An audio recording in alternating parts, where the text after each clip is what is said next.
de Latina.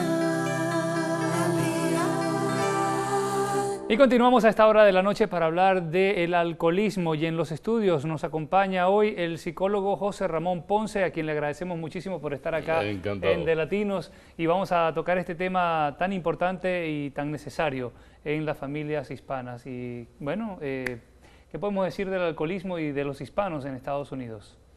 Bueno, hay una cosa cierta, que el alcoholismo es una válvula de escape también al estrés.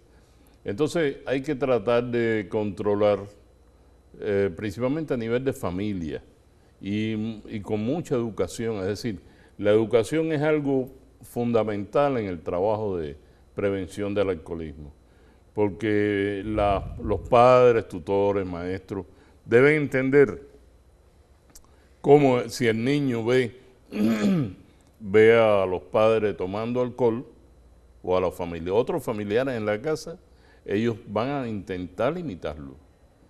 Y yo creo que, bueno, las leyes son drásticas en este sentido, eso es favorable, pero no bastan las leyes, eso es necesario que haya una educación y una comprensión del efecto del alcohol, porque la adicción al alcohol es una enfermedad.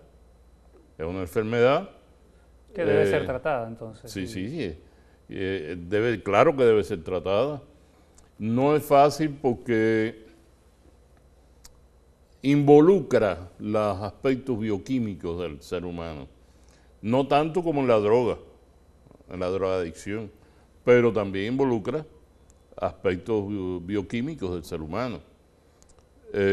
Y se produce una habituación bioquímica, y eso hace más difícil el combate. Pero además, porque esto tiene que ser multilateral, el ataque al alcoholismo. Hay un efecto, hay una función médica de tratar el alcoholismo, pero también hay una función psicológica. Es decir, vamos a aclarar una cosa. La ansiedad y la depresión son caldos de cultivo para el alcoholismo, en quien ya desde su infancia ha estado identificado con ese tipo de conductas. Quien nunca ha estado identificado no tiene por qué caer en el alcoholismo, por muy deprimido o ansioso que esté. Pero quien ha tenido algo con respecto a eso y algún tipo de aceptación del alcoholismo, sencillamente en estados depresivos y en estado de ansiedad va a caer en una constante, en esa noria que no lo va a dejar salir.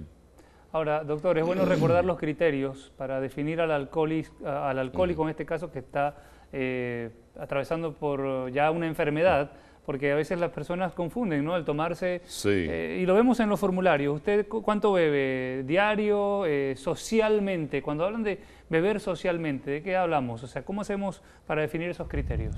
El criterio médico, o muchos autores consideran que el criterio para definir disculpe, al alcohólico es, primero, que no pueda controlar el consumo. Segundo, pérdida de memoria.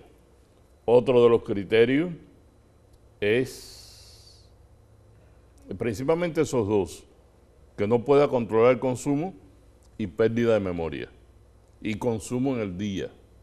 El que consume en horas del día.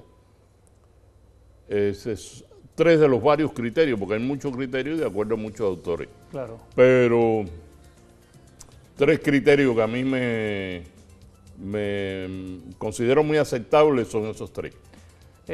Quisiéramos terminar porque se nos ha ido el tiempo, pero ¿el alcoholismo es genético?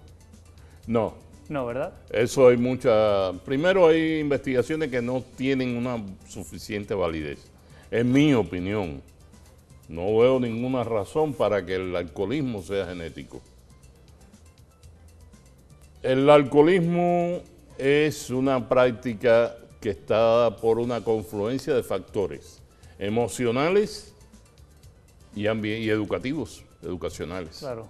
Bueno, doctor, le agradecemos mucho por haber estado acá para tocar el tema del alcoholismo. Y Bueno, ya lo saben, encantado. si usted piensa que tiene un problema o alguien de su familia, tiene que buscar ayuda para que pueda solucionar el problema del alcohol, tal como lo acaba de explicar muy bien el psicólogo José Ramón Ponce, a quien le agradecemos por estar aquí en De Latinos. Vamos a ir